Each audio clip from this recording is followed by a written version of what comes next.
성전 공사, 성곽 공사, 성전 짓고 예루살렘이 이제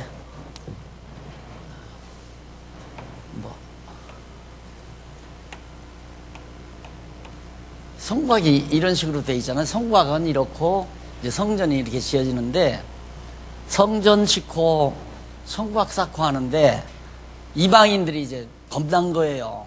과거 다윗 시대도 그렇고 솔로몬 시대도 그렇고 저 사람들이 섬기는 여호와 신이라는 게 무서운 신인데 이게 헐려져 버렸을 때는 이제 안심하고 편안히 살 수가 있었는데 저거 다시 회복이 되고 성곽이 다시 수축된다니까 바벨론에다가 상소를 올린 거예요. 상소. 이게 페르시아 제국이다. 제국. 지금 이 사람들이 자기들 신을 섬기고 지금 페르시아 제국을 대항하려고 지금 이러고 있다. 그러니까 페르시아 제국 왕이 깜짝 놀랐을 거 아니에요. 한동안 이제 시대가 흘렀으니까 바벨론 망했지만. 그래서 딱 보니까 진짜로 이 사람들이 이제 이거 짓고 회복이 되면 과거 역사 보니까 아주 고약한 민족이 이스라엘 민족이란 말이에요. 자기들이 볼 때는. 그래서 이제 그거 조서를 받고 그 상소를 받고는 이제 일기를 떠들어 봤어요. 그 왕중 일기를 딱 떠들어 보니까 고레스 왕 처음 고레스 왕 때 이제 페르시아 왕 초대 왕 고레스인데 고레스가 청령을 내린 게 딱 보였어요. 자기 민족은 다 각자 자기 고국으로 돌아가서 각자 자기 신을 섬기는 전을 짓고 자기 신을 섬겨라. 그 청령 내린 것이 딱 보였어요. 그러면서 거기에 적극적으로 협조하라고. 그러니까 그 조서를 보고는 공사 중단이 됐다가 그 조서를 본 페르시아 왕이, 파사 제국의 왕이 여기다 명령을 내렸어요. 이쪽 이스라엘이 이제 이렇다면 여기 사해바단이에요. 그럼 예루살렘 여기거든요. 예루살렘 여기. 이 바벨론은 이제 유브라데스강, 티그리스강 여기에서 이제 여기가 바벨론 제국, 그러니까 이라크, 이란 등등 이 중동 지역 여기가 이제 주 무대인데 아수르 제국의 무대, 바비로니아 제국의 무대, 페르시아 제국의 무대, 이 무대가 다 점령해서 제국을 만든 거죠. 이 동편 지역의 모든 나라들은 전부 조공을 일로로 가져오지 말고 일로로 갖다 주어라. 건축비로 쓰게. 수축비로 쓰도록 그리다. 모든 조공. 세상에 이럴 일이 있어요? 이것이 하나님이 하시는 일이다. 그러니까 그동안 이 사람들은 이걸 못하게 하려고 방해하려고 했는데 도리어 우리말로 전화유복이 된 거죠. 성경이 말한 대로는 당신들은 우리를 해하려 했으나 하나님께서는 그것을 좋게 바꿔놓으셨다. 요셉이 고백한 말이죠. 요셉이 총리가 돼가지고 양식을 팔고 있는데 형제들이 양식 팔러 와가지고 요셉인 걸 발견했잖아요. 겁이 나가지고 야 이제는 죽었다 우리는. 요셉을 팔아먹었으니 요셉이지 언제 보복을 해도 보복할 거 아닌가. 그리고 벌벌 떨고 있으니까 난 그때 참 요셉 진짜 멋있었을 것 같아요. 형님들은 날 해하려고 했죠. 그런데 하나님은 그걸 선으로 바꾸셨습니다. 그래서 오늘날 이처럼 형님들이나 우리 부모님들 굶어 죽지 않고 다 우리 생명 유지하도록 하나님은 그렇게 선으로 바꿔놓으셨습니다. 걱정하지 마십시오. 내가 형님들의 자녀들, 조카들 내가 다 책임지고 기르겠습니다. 얼마나 통쾌하겠습니까? 이것이 거듭 여호와 신앙이에요. 여호와를 알고 경외하는 신앙은 어떤 경우도 나쁜 일이 없다고 내가 다 그러잖아. 다 잘 되는 일이다. 그러니까 이 열방 모든 나라들이 성곽 쌓는 일을 방해하는 일도 지금 잘 돼가는 일이죠. 기가 막히게 잘 돼가는 일이에요. 그러나 성곽 쌓는 일을 방해해서 성곽 쌓는 일이 중단 딱 됐을 때는 그것만 딱 보면 불행하죠. 불길하고. 그래서 우리 예수를, 하나님을 여호와로 경외하는 사람들은 눈이 이렇게 생기면 안 돼요. 눈이 이렇게 생기면 안 되고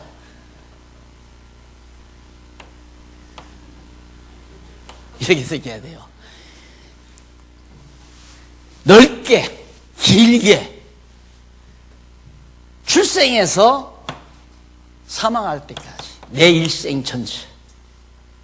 왜? 하나님께서 나 낳는 날 정해놓으시고 죽는 날 정해놓고 나를 세상 살게 해요. 그럼 여호와를 알면 출생하는 날과 죽는 날까지 하나님이 나를 이끌어 가시는 것을 보고 산다. 역사를 절대 단편적으로 결론 내리지 않는다. 성곽이 쌓여지는 것이 중단됐을 때, 이게 중단됐을 때, 이거 큰일 났구나, 이제는. 끝났다. 절망이다. 통곡하고 좌절하는 게 아니라, 조금만 때를 기다리면, 이렇게 불행하다고 생각한 일, 안 됐다고 생각한 일, 이방 열방 이 동쪽에 있는 바벨론 페르시아 제국의 본 근거지에 동쪽에 있는 이런 나라들이 다 반대를 했는데 그 반대하는 일이 지금 잘 되게 해 가려는 한 과정이다 이 말이에요. 이런 역사관을, 이런 역사의 시각을 한참 자라나는 7살, 8살, 9살 적어도 13살, 14살 안에 이런 시각만 열린다면 대단한 거죠. 나는 우리 교회 성도님들 자녀를 요즘 보면은 적어도 아이가 13살, 14살 이내에 다 발달한대요. 그때가 가장 중요하답니다. 그래서 맞는 얘기 아니에요. 야, 요셉이 여차에 잘했단다. 그렇게 요셉 얘기만 해가면서 요셉은 하나님을 잘 경외해서 총리가 됐단다. 그건 아니죠.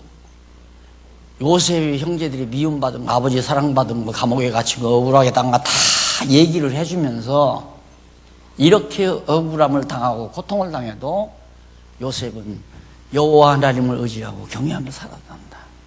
왜? 여호와 하나님께서는 요셉의 장래에 반드시 형제들을 구원할 것을 준비해 놓고 섭리해 가시기 때문에 꿈으로 벌써 요셉에게 다 알려줬잖아요.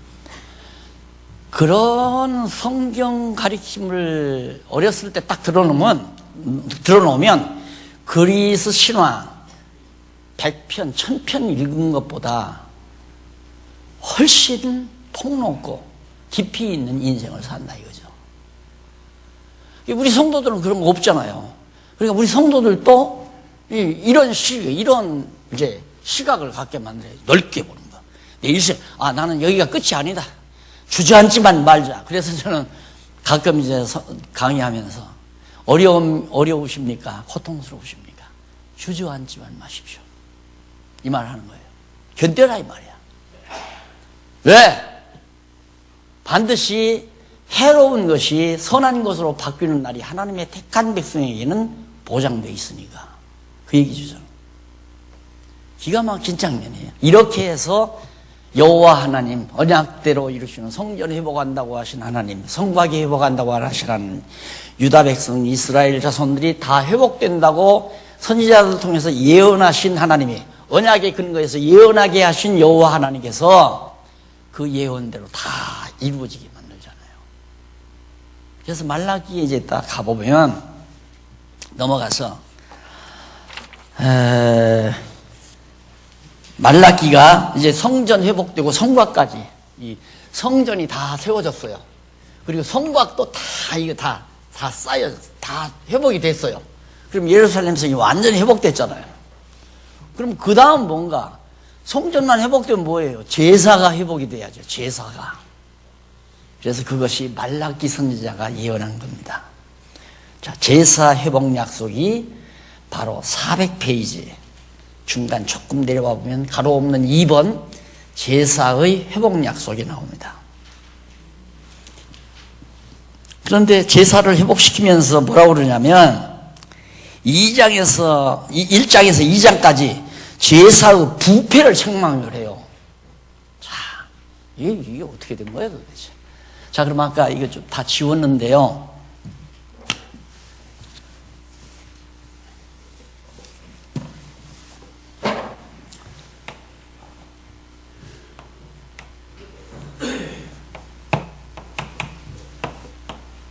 이렇게 됐잖아요. 자, 그러면 이렇게만 구약 성경은 그냥 이 도표만 그리면 성경이 훤하잖아요. 창세기부터 말라기까지 훤하잖아요. 그렇죠? 요 도표만 하나 그려놓으면 그렇게 간단해요 성경이. 그러니까 이 길 따라 우리는 사는데 여호와 하나님을 잊어버리니까 이 길로 가잖아요. 이 길로 가면 망하는 거죠. 이건 망하는 길이에요. 다시 말해서 다윗 왕조 아래에 있는 것처럼 만왕의 왕 되신 그리스도의 통치 아래에 있어야 안전하고 우리가 강건한 거지. 그리스도의 통치를 떠나서 딴 왕조 만들어서 딴짓거리 하면 결국은 불택자, 멸망시킬 족속들이다 이거예요. 이 그리스도를 떠난 백성들은 다 망하는 거죠. 그걸 보여주는데, 자, 성전이 여기서 회복되잖아요. 성전은 그 다음 성곽이 회복됐는데, 이때가 이제 어느 때냐면 헬라 때예요. 헬라. 여기가 64년인데 이 이후부터는 로마. 헬라 이전에는 바벨론. 아니, 죄송합니다. 파사. 그 다음 여기가 이제 헬라. 그 다음 여기가 64년인데 64년 이후에는 이제 로마예요. 그러니까 바비로니아, 페르시아, 파사, 헬라 제국, 그리스 제국, 헬라 제국. 그 다음에 헬라 제국이 주전 64년에 헬라 제국이 망하면서 로마가 이제 제국이 등장을 하죠. 그리고 예수님이 로마 제국 치하에서 예수님이 오시잖아요. 이렇게 되는데, 자, 파사 제국 때는 이제 성전도 짓고 제사장도 일어나서 이제 제사를 드리고 그러는데 이 제사가 점점 부패해지는 거예요. 그러니까 항상 제가 말하지만 모든 일들은 세월과 함께 변질이 되거나 타락된다. 이 기본 그 기준이 없으면 항상 부패로 가요. 타락으로.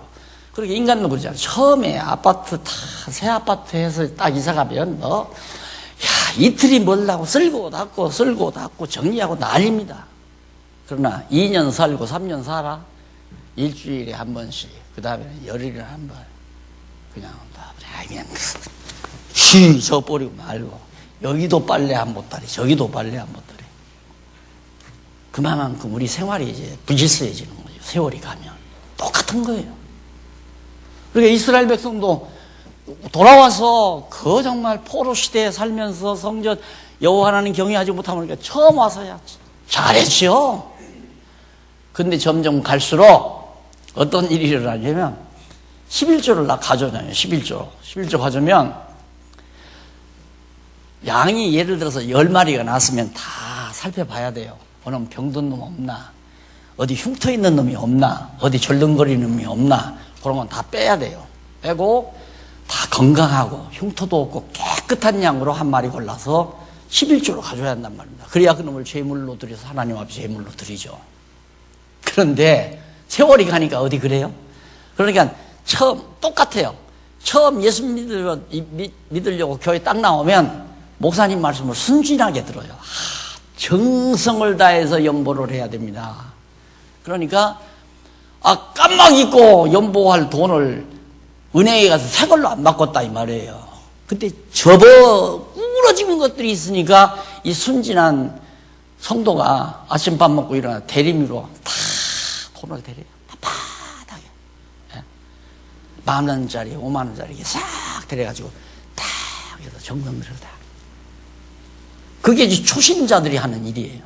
그러나 지금 우리 장로님들이나 권사님들 지금 아이고 막 이래도 10,000원짜리고 저래도 10,000원짜리인데 그냥 호주머니에서 구기구기한 거 이렇게 해서 봉투에다 넣어서 내면 끝나죠. 데리는 법 없죠. 똑같아요. 이스라엘 백성도 처음에는 정성 들여서 했죠. 11조도.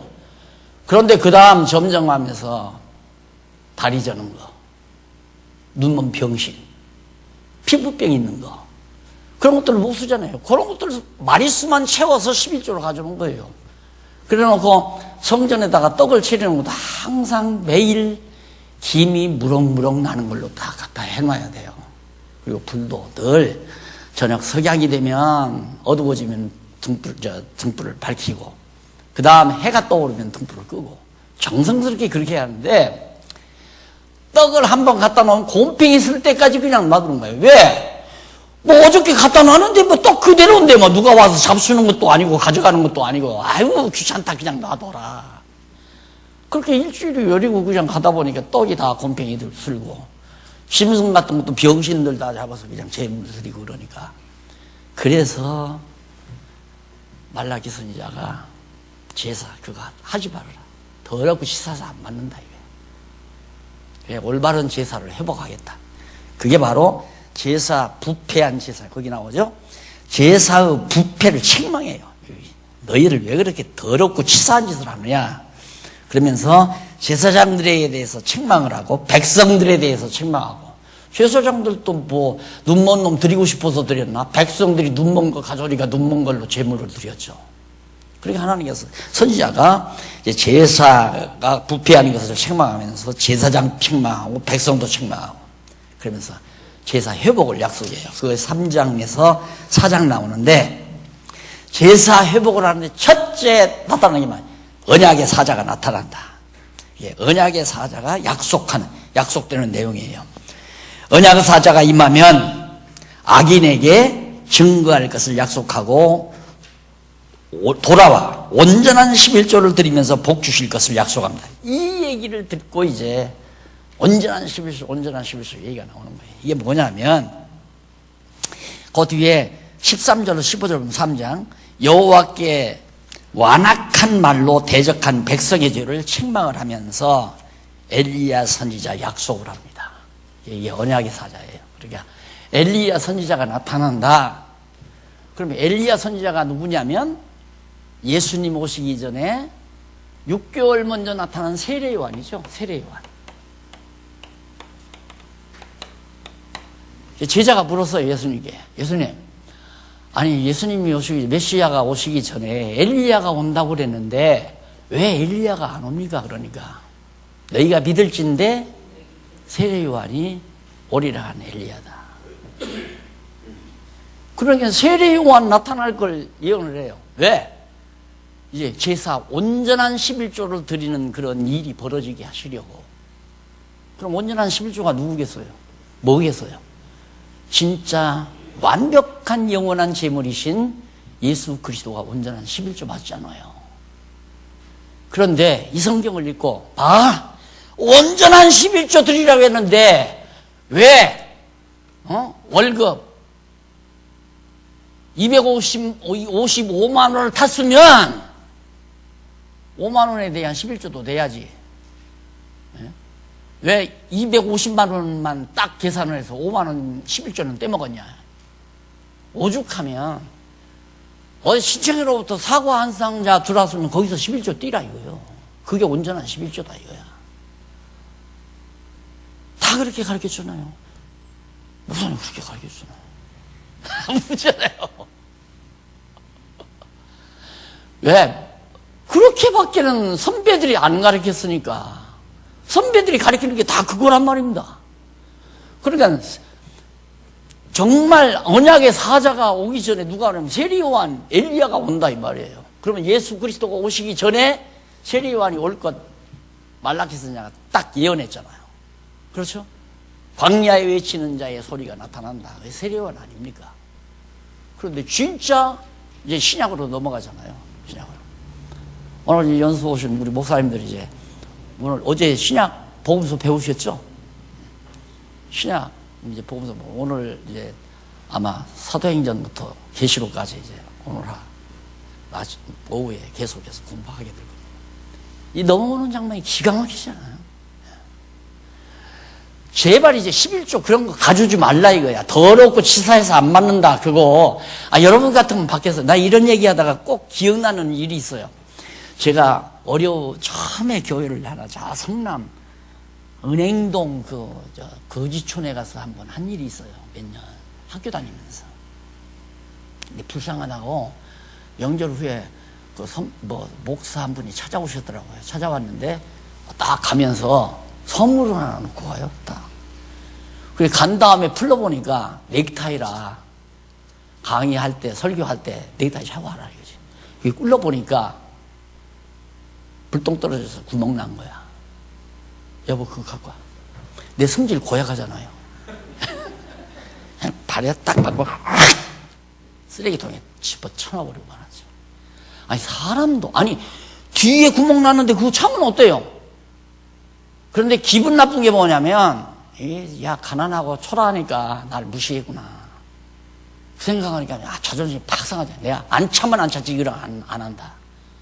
나도 그러는데 하나님이 그래 눈 성한 것까지 와도 받을까 말까 하는데 그래 눈 먼 것 갖다가 바치고 피부병 있는 것 갖다가 제물로 바치고 그 하나님 받으시겠어요? 그리고 김이 물씬 나는 떡을 갖다라도 하나님이 잡술까 말까 하는데 시퍼렇게 곰팡이 있은 거 열을 보름 한 달 나가도 바꿔놓을 줄도 모르고 정성이 없다. 다시 말해서 이제 여호와 하나님 다 잊어버린 거죠. 그러니까 말라기 선지자가 나서 다 그만 치워버려라 이제. 온전한 11조를 드리도록 하겠다.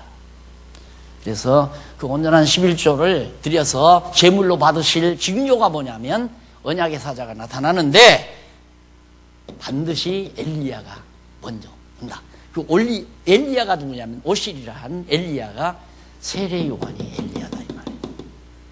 엘리야가 비를 오게 하고 안 오게 하고 그러잖아요. 세례 요한이 요단강물에 물로 세례 주고 죽이고 살리고 오잖아요. 물속에 집어넣어서 옛사람 죽이고 새사람 살리고 물의 역사를 한 거거든요. 그래서 오리라 한 엘리야가 세례 요한을 말한 거다. 예수님이 그렇게 말씀하잖아요. 그래서 예수님이 오시기 전에 앞서 광야에 외치는 자의 소리가 있다. 4장 끝부분에 보면 고음을 딱 하고 말라기서가 딱 종지부를 찍습니다. 그래서 이것이 구약 성경이 딱 끝나는 거예요. 자, 구약이 이렇게 끝나고서 바톤을 어디로 넘겨요? 언약의 사자로 언약의 사자가 아니라 엘리야한테 넘기자. 엘리야가 온다. 언약의 사자 오기 전에. 근데 엘리야가 딱 오는데 마태복음에 딱 가보니까 광야에 외치는 자의 소리가 있어 회개하라 천국이 가까웠느니라고 광야에서 세례요한이 세례 베풀잖아요. 거기에 예수님이 딱 나타나는데 6개월 후에 출생했죠. 세례요한보다. 세례요한이 6개월 먼저 출생해서 엘리야 역할을 한 거예요. 그래서 예수님이 그 뒤에 나타나서 예수님이 언약의 사자로 나타나서 정말 하나님 앞에 온전한 제물로 완전히 하나님이 그게 온전한 제물이기 때문에 또 드리고 할 필요가 없어요. 그냥 한 번 다 끝내버렸잖아요. 영원한 제사로. 그러니까 제사장 따로 있고 제물 따로 있고 성전 따로 있고 이게 다 온전치 못한 것들이거든요. 그런데 예수님은 당신이 영원한 성전이 되시고 영원한 제사장이 되시고 영원한 제물이 되셔서 단 한 번으로 완벽하게 온전한 것으로 끝내버렸다 이 말입니다. 그러니까 이제 제사 드릴 필요가 없잖아요. 온전치 못한 제사를 드릴 필요가 없다 이 말입니다. 그런데 아직도 한국교회 지도자들은 어떻게 빈손 들고 오느냐. 하나님 앞에 오면서 제물을 가지고 와야지. 그래서 제물 갖다 이게 다 쌓아놓게 만들잖아요. 그러니까 정성 들인 제물 쌓으려면 대리미질 해가지고 나 대리미질 깨끗이. 그게 다 부흥사들이 그렇게 가르쳐 놓은 거란 말입니다. 이런 얘기 막 열이 올라가지고요. 나도 약간 정신을 잃을 때가 있어요. 막 속상하니까. 순진한 성도들이 다 속잖아요. 성경을 모르니까. 그러니 이 성경이 성도들부터 먼저 깨달아도 문제라. 교회가 혼란이 와요. 성도가 먼저 깨달으면. 근데 이런 내용이 지금 막 인터넷 방송으로 꽉 깔렸는데 막 그득이 쌓였는데 언제 터져도 터져나가죠. 지금 막 터져나가잖아요. 그런데 목사님들이 배우면 얼마나 좋겠어요. 목사님들이 딱 배우면 맞다! 이대로 한다! 온전한 11조는 예수 그리스도가 온전한 11조입니다. 이렇게 가르치면 좋잖아요. 아유, 이랬다가는 큰일 나는데, 이거. 이랬다가는 다음 주일날 연보가 팍 준다, 이거. 겁이 나니까 거기 가서는 목젖이 들어가. 모기 목소리로. 우물우물. 그래가지고, 그냥 부분적으로 좋은 거. 여러분, 이사야 선지자는 북이스라엘 망하기 직전에 나타나서 예언을 했습니다. 이런 건 11조 하면 관계없잖아요. 그러니까 우리 목사님 참 실력 대단하다. 그렇게 해서 지금 하는 분들이 저 안산 쪽으로 또 여기 안양 쪽으로 여기서 서서 책을 가져다가 전부 빼요. 자기에게 불리한 건 빼고 그런 식으로 각색해서 만들어가지고 지금 히트 치는 사람 많아요. 목사님들이. 그러니까 속상하죠. 그렇게 더 잘 속아. 왜? 낚싯밥이 얼마나 좋아요. 원래 낚시질은 밥이 좋아야 고기를 잘 잡잖아요. 그렇죠? 밥을 꿰목으로 쓰느냐, 지렁이로 쓰느냐, 안 그러면 더 닭다리로 쓰느냐, 따라서 뭐가 무느냐, 고기가 뭐가 무느냐. 그런데 이거 성경신학은 낚싯밥으로 기가 막힌 거예요. 그게 낚시 집어넣고 낚시에다 끼워서 먹이지 말고 그냥 순수하게 먹여야 하는데 낚시 꼬부라진 거 딱 끼워가지고. 왜? 살짝 꼬부려요. 온전한 11조는 예수 그리스도입니다. 이거 꼬부리지 말고 쭉 뻗어서 가르쳐야 되잖아요. 그런데 그걸 살짝 꼬불들여서. 그러니까 덥석 불었다가 그냥 걸려 나오고. 그래서 그렇게 하시는 목사님들이 상당히 지금 재미를 본다고 그래요. 그런 소식을 내가 많이 듣거든요. 그래서 어떤 데는 속상해. 밀파를 시켜가지고 그 주보 다 걷어들이고 그 사람이 쓰는 교재 다 걷어들여서 이거 그냥 다 고발을 해버리니까 어떤 데는 아주 얄궂게 그 생각이 들어요. 전부 표절로 집어넣어가지고 이 다음 배고프면 그거라도 받아 밥 먹고 살아야지 않나 이런 생각 한다니까. 얼마나 카나다에서도 그 개론책을 표절해가지고 성경을 하나님 나라로 꿰뚫는 성경 해가지고 이만큼 냈더라고요. 근데 보니까 개론책 거의 다 벗겨냈어요. 그리고 제 이름 쓰고 더 뒤에다 참고 서적 박용기 목사 성경 개론. 그것도 옛날 나온 거. 그 사람이 저 대치동에서 제가 목회할 때 학생 시절에 와서 공부한 사람이에요. 근데 어떻게 총신 나와가지고 카나다 가서 박사학위 받아가지고 책을 써서 그렇게 냈는데 전부 표절이죠. 거기 썩으면 안 돼요. 성경신학이라고 언약 성취하면 그냥 덜컥 물어, 덜컥. 지금 다 그런 분들이 많다 이 말입니다. 그러니 속상하죠. 그냥 솔직하게 가르쳤으면 좋겠어요. 11조는 온전한 11조가 예수 그리스도다. 사과상자들은 그 사과사 다 헤아려서 그거 다 열에 하나씩 내야 온전한 11조가 아니라. 그래 정말 말라기 선지자가 예언한 대로 언약에서 엘리야가 나타났잖아요. 광야에 외치는, 거기 보면 말라기서 광야에 외치는 자의 소리가 그렇게 나와요. 예수 그리스도 메시아가 세례 요한이 광야에 외치는 자의 소리로 나타나서 회개하라. 천국이 가까웠다. 즉 천국이 가까웠단 말은 예수 그리스도가 가까웠다는 말이에요. 천국의 주인이니까 예수 그리스도가 지금 가까이 오고 왔다. 바로 그냥 세례를 받으러 많은 그 유대인들이 이제 막 세례 받으러 쫙 나왔는데 그 중에 예수님도 딱 가서 세례요한에게 세례를 받잖아요. 정확하죠. 그래서 구약이 신약으로 바톤이 싹 넘어오는 겁니다. 누구를 통해서? 구약의 율법의 마침은 세례요한이에요. 다 끝났어요. 세례요한으로. 다 완전히 됐어요. 그러니까 세례요한이 예수를 요단강에다 딱 집어넣어서 요단강 물속에다 잠겨서 세례를 준 이유는 처음에 예수님이 가서 딱 나한테 세례 베풀어. 아이고 내가 어떻게 감히. 그러니까 아니다. 이렇게 해서 의의를 이루는 것이 옳으니라. 세례를 줘라. 왜 그런가? 예수님이 세례 요한을 통해, 이 세례 요한은 율법의 대표 아니에요. 구약의 모든 총체적으로 마무리 짓는 게 세례 요한이에요. 그 세례 요한에 의해서 예수님이 물속에 풍덩 들어간다는 것은 율법에 의해서 예수님은 그대로 죽는다고 말이에요. 율법은 다 죽이는 거예요. 율법 아래 있으면 죽어요. 다. 우리가 죽어야 하는데 대신 예수님이 율법, 이 모든 구약의 율법에 따라서 대신 제물로서 죽으셨다고 말이에요. 온전한 제물로서. 죽었다가 다시 올라왔잖아요. 딱. 그건 예수님이 이제 의롭다함으로 해서 부활하신 거죠. 다시 살아나신 거죠. 그러니까 세례란 뭐냐? 옛사람은 죽고 새사람은 살고, 율법 아래서 죽고 은혜로 살고, 그게 세례 아니에요. 근데 물속에 들어갔다 나와도 필요 없어요. 진짜 내가 율법 아래서 죽은 죄인이 돼야지. 그리고 은혜로 예수 그리스도의 지체가 돼야 그게 진짜지. 아니 목사가 그릇에다 물 떠다가 이렇게 머리에 물 얹었다고 해서 세례 받았다고 할 것 같으면 아야 그냥 몽땅 때리고 한강에 들어가서 한번 수영을 시키면 되잖아요. 주여, 여기 들어간 사람들 주여, 다 하나님 백성 다 모두 해버리면. 형식이 중요한 게 아니라 그 의미가 중요한 것이죠. 그래서 예수님이 이제 율법의 마침이 된 거예요. 다 구약을 다 이루신 거라 이 말입니다. 이루시고 딱 올라오니까 예수님 머리에 비둘기가 딱 나타나잖아요. 성령이죠. 성령께서 딱 예수가 그리스도라는 사실을 확증이죠. 표식이에요. 이게 표적. 야, 다른 사람들은 세례받아서 성령이 안 나타났잖아요. 그런데 예수님은 세례받고 나니까 딱 성령이 나타나요. 그 다음 위에서 성부 하나님이 이는 내 사랑하는 아들이요 내 기뻐하는 자라. 성부 하나님께서 예수가 그리스도이심을 증거해요. 성령이 증거하고 성부 하나님이 증거하고, 그리고 세례 요한이 증거하고. 증인이 몇이에요? 세 단이에요?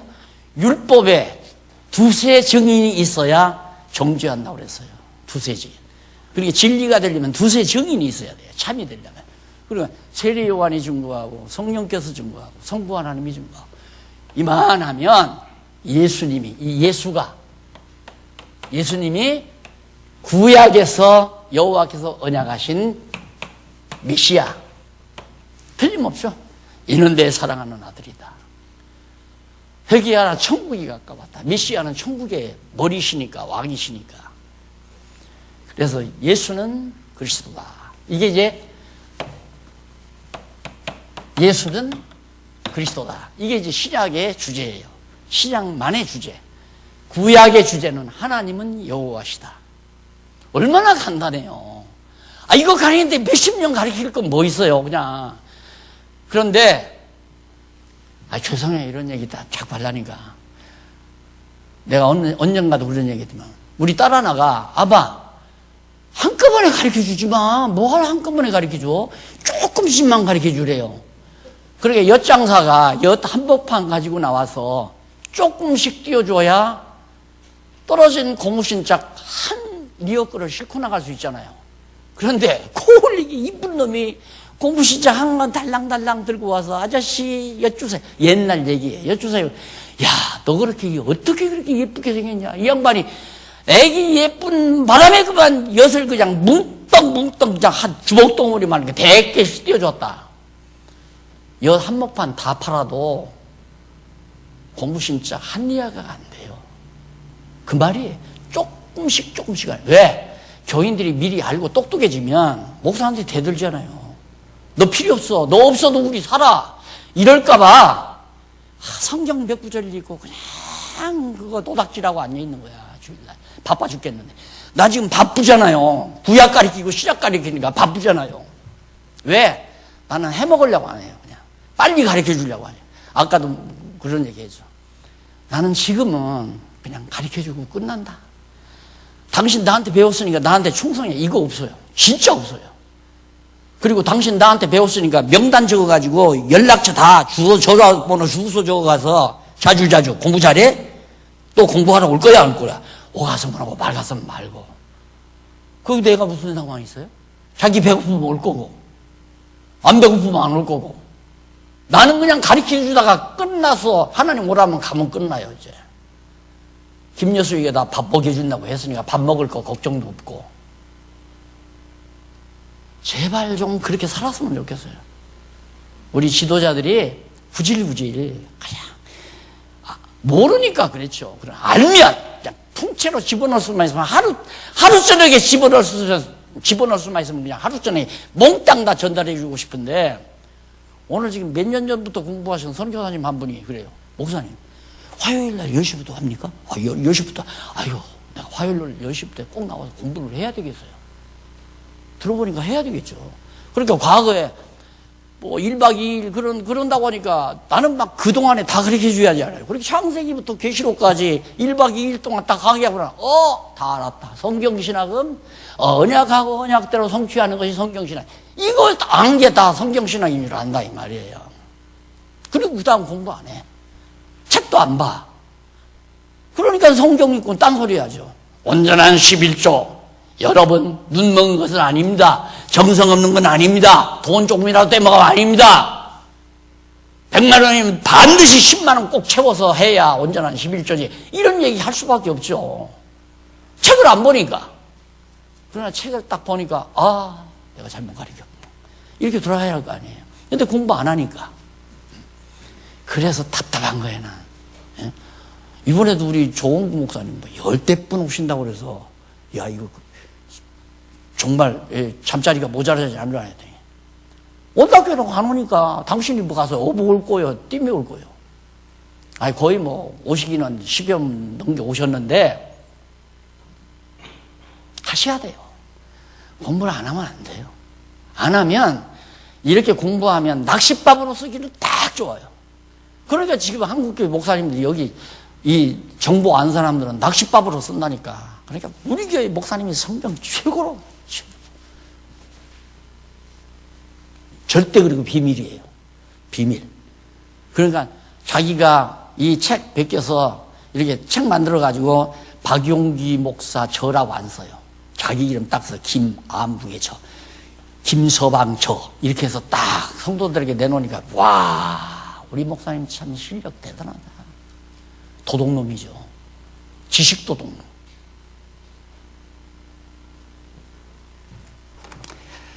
자, 그래서 넘어갑니다. 자, 거기 보면 408페이지에 동그라미 크게 하나 그려놓고 있죠. 이거 간단하게 설명하면 아주 성경 한눈에 들어오는 도표입니다.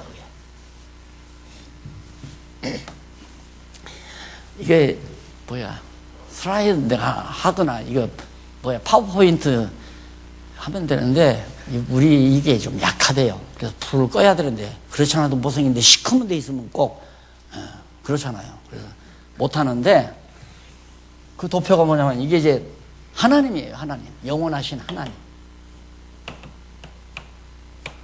하나님인데 이 하나님 안에 역사 섭리가 이루어지는데 그게 이제 이 안이죠. 하나님께서 이제 역사 섭리를, 우주 역사 섭리를 해가실 때 여기가 창조입니다. 여기가 심판이고, 여기 창조와 심판으로 이 피조세기가 끝나잖아요. 이런 역사를 하는데 그러면 이 섭리를, 역사 섭리를 어떻게 해 가시는가? 예수 그리스도를 정점으로 해서, 자, 구약입니다, 이게. 그 다음에 이건 이제 신약이에요. 오늘 구약 우리 다 배우고 신약으로 넘어갔죠? 그래서 이 도표를 친절하게 제가 이렇게 다, 왜? 한눈에 들어오라고. 그러니까 이 도표를 딱 보면 성경 전체가 창세기부터 요한계시록까지 한눈에 싹 종합적으로 들어오는 내용이에요. 그런데 그 다음에 보면 하나, 둘, 셋, 하나, 둘, 셋으로 나누어서 동그라미가 여기 이제 점선으로 이렇게 나와 있습니다. 여기도 동그라미가 점선으로 이렇게 나와 있고. 그러면 여기는, 이게 에덴 동산이에요. 무죄시대. 아담 창조해서 아담에게 생육하고 번성하라, 모든 걸 다스리라. 언약을 했잖아요. 무죄 시대의 에덴 동산 시절인데 이게 완전히 다 타락으로 말미암아 무산돼 버리고 죄된 세상으로 다 쫓겨나잖아요. 그러니까 아담에게 언약했으니까 반드시 둘째 아담 예수 그리스도를 통해서 이루어야 돼요. 무죄 시대가 와야 돼요. 그래서 이게 무교시대 이루어지는, 그러니까 아담에게 언약한 것이 성취되는 거다. 그러니까 실체적인 언약이 실체적으로 이루어지는 것이다. 그래서 거기 보면 이제 이 동그라미 안에 이 전체가 뭐냐면 언약 구약이죠. 언약 구약, 언약 이건 구약, 이건 성취, 이건 신약. 예, 신약. 그런데 이 안에 또 언약이 있고 성취가 있어요. 이 안에 언약이 있고 성취가 있고. 그러면 이것은 어떤 언약이면 모형적인 언약이라고 표현했나요? 거기 뭘로 나와요? 육적, 영적. 육적인 거, 영적인 거. 모형과 실체. 그렇게 모형, 실체는 이제 이거니까 이건 모형적인 거죠. 이게 모형이니까 육적인 것으로 나타나요. 그러니까 나라라고 하는 것이 이스라엘 민족의 아브라함 혈통을 따라서 세워지는 나라, 그게 육적인 이스라엘 국가죠. 그 혈통 따라서, 육신의 혈통을 따라 세워지는 거예요. 그러니까 아브라함에게 언약한 대로 그대로 우리가 구약 공부한 대로 이루어지잖아요. 언약대로 이루어진 것처럼 언약대로 예수 그리스도가 와서 예수 그리스도께서 언약하신 대로 하나님의 나라가 이 땅에 그대로 이루어진다. 오늘 이제 우리 목사님들 오후에 연습하실 때 나오는 내용이 이 내용이 나옵니다. 예수 그리스도께서 베드로에게 내가 내 위에 교회를 세운다. 내 나라, 예수 그리스도께서 머리가 되신 교회를 세우겠다. 언약을 해요.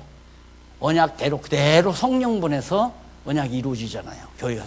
지금 이 교회도 예수님의 언약대로 지금 세워지는 거란 말입니다. 그게 완성이 되면 아담과의 언약, 무죄시대 천년왕국이 이 땅에 그대로 실현됩니다. 그러면 이제 계시가 끝나는 거예요. 이 계시가 끝나므로 과연 하나님은 여호와시다. 이 하나 남는다니까요. 그러니까 내가 나서 뭐 70년이든 80년이든 살다가 하나님께서 영혼 불러서 내가 가면 마지막 운명하는 순간 마지막 남는 건 과연 여호와이십니다. 요한 말인다는 거예요. 과연 정말 여호와이십니다. 여호와를 여호와로, 하나님을 여호와로 알고 가면 끝나는 거예요. 그걸 깨달은 것이 솔로몬의 인문학 전도서입니다. 여호와를 깨달아 경외하는 일이 없다면 왕이 되는 것도 헛되고 부자로 사는 것도 헛되고 건강한 것도 헛되고 영화를 누리는 것도 헛되고 쾌락을 누리는 것도 헛되고 다 헛되다. 그러나 그런 모든 헛된 인생을 살면서 여호와 경외하기를 배우면 헛된 것이 아니라 영원한 거다. 여호와 경외하는 일은 영원한 거다. 왜? 영원한 하나님 나라 가서 영원토록 여호와 하나님 경외하고 찬양하고 사니까. 그래서 마지막 전도서 마지막 부분에서 여호와를 경외하는 것이 인생의 제일 되는 본분이다. 이게 전도서의 결론입니다. 그래서 전도서는 기독교 인문학이에요. 요즘 인문학 교수들 세상에는 진달래도 있고 무슨 난초꽃도 있고 먼 꽃도 있듯이 인간은 다 자기 생김대로 살다가 가는 것.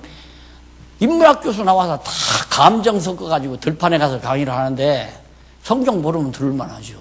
맞다. 저 아주 웅장한 소나무가 있는가 하면 소나무 밑에는 이름 모를 푸른 포기가 자라기도 하고 다 그것이 인생살이니까 다 생김대로 살다 가자 이거야.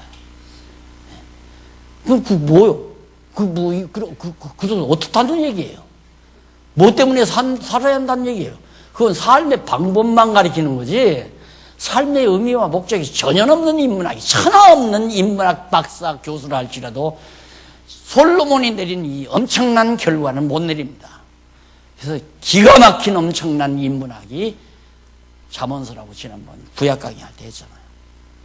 그렇게 해서 이렇게 보니까 신구약이 이제 한눈에 보이죠. 요 그림을 이제 언약, 요거 언약, 성취, 언약이죠. 언약, 성취.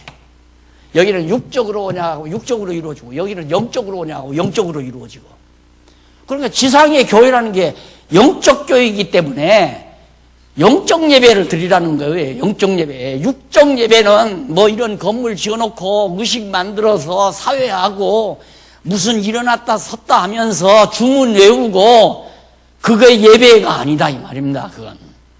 장로교가 헌법에다가 예배법 만들어 놓고 의식 만들어 놓고 천주교 마냥 천주교나 의식 깨끗하게 하잖아요. 가면 다 수건 여자들 수건 머리에 씌워놓고 절대 의자에 이렇게 걸트를 못 앉게 해요. 무릎 딱 꿇고 앉아서. 의식을 하려면 그렇게 해야 돼요. 그러니까 목회 들어가잖아요. 근데 우리 개신교는 의식도 아니고 말씀도 아니고 뭐예요 도대체. 이것도 아니고 저것도 아니고. 영적 예배 드리게 해야죠. 영적 예배. 산제사. 여기는 죽은 제사 드렸지만 우리는 산제사 드려야 할 거 아니에요. 산제사라고 하는 것은 여호와를 깨달아 알고 여호와를 경외하며 찬양하는 생활. 경건한 생활이죠. 이런 삶을 사는 것이 하나님 앞에 드려지는 참 영적 예배라 이 말입니다. 성도들을 그렇게 깨달아 살도록 하면 삶 자체가 하나님께 드리는 예배로 알고 성령께서 늘 진리를 깨닫게 하면 절대 타락하지 않고 주 안에서 살게 되는 거죠. 자, 이렇게 해서 신약으로 잘 안내해 드렸는데 혹시 미숙하면 오늘 오후에 우리 박 교수님께서 강의 계속 하니까 한 번 더 참고를 해보시면 또 복음서 했다면서요. 그러니까 복음서 들어가면 바로 예수가 그리스도다 이거예요. 예수가 그리스도다. 신약에서 여기 예수 그리스도. 여기는 하나님 여호와. 구약 하나님이 여호와다. 예수는 그리스도다. 그런데 이 둘을 합쳐서 하나의 주제로 만드는 것이 뭐냐면 예수께서 여호와께서 언약하신 메시아가 바로 그 예수가 그리스도 메시아이기 때문에 예수는 누구냐면 여호와께서 보낸다고 언약하신 메시아 그리스도이기 때문에 과연 하나님은 언약대로 이루시는 여호와시다. 그래서 성경 전체의 주제가 하나님 여호와. 여호와가 성경의 전체 주제다. 자, 조금 시간 오버했습니다. 자, 이쯤 정리를 해드리고 다음 시간 마태복음부터 복음서부터 우리 화요일 날 공개 강좌 시작하도록 하고 오늘 강의 여기서 마무리합니다. 기도하십시다. 자비하신 아버지 하나님 감사합니다. 오늘 배운 말씀 우리 마음속에 영혼의 양식이 되게 하시고 새 힘이 되게 하시고 이 거친 세상 또 비진리가 난무하는 이 어려운 세상에 진리 싸움에서 승리하는 귀한 종들 되게 하시옵소서. 예수님 이름으로 기도드립니다. 아멘. 감사합니다.